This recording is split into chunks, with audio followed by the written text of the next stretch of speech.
pamilya Duterte, ang Reforma Pilipinas at ang maisog.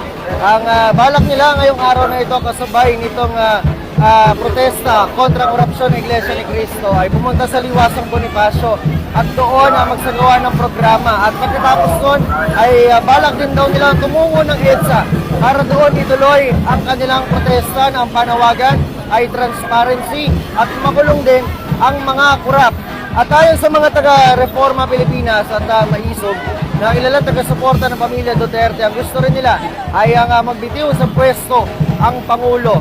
Ang una nilang balak sana ay sumama sa Iglesia ni Cristo para magprotesta kontra korupsyon dito sa Luneta, pero nang sila raw ay gumawa ng liham para payagan silang sumama ay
basura! Basura! Basura!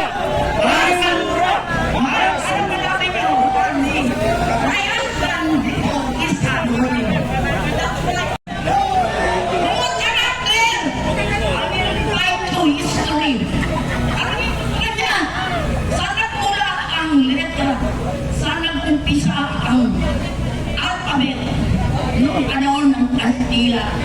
Sagot niyo! Sagot niyo! Ang ABC. Kulong na yan, mga kurakot! Kulong na yan, mga kurakot! Kulong na yan, mga kurakot! Kulong na yan, mga kurakot! Kulong na yan, mga kurakot! Kulong na yan! Patay tayo dyan.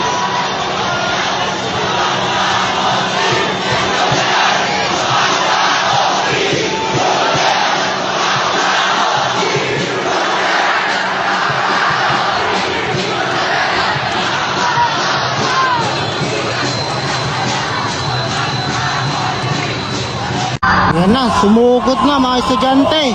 Nagkatotoo na yung sinabi ni Chabit na lumabas ang mga estudyante, no? Grabe, oh. Ito yung ating mga pulis sa kabilang bando. Dami. Ayun, oh, may sanip pesa pa doon, no? Grabe, iba-ibang school nagsanip-sanip na para labanan ng korupsyon.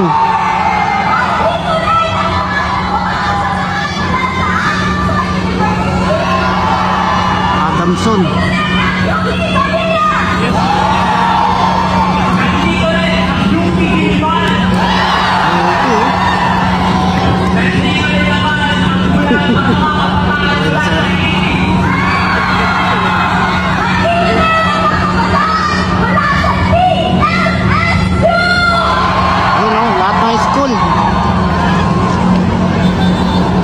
Grabe, ang dami po.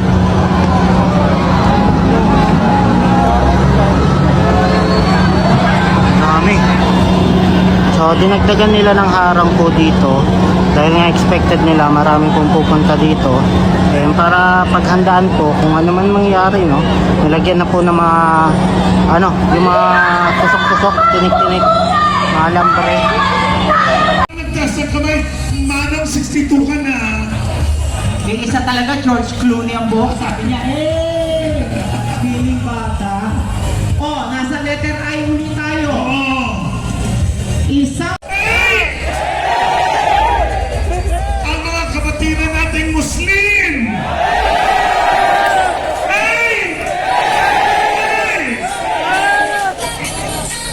Ang mga Kristiyano at Katoliko. Yan ang maganda, nagsama-sama kasi lahat tayo ay Pilipinos! Nakakatuwa yung ganyan.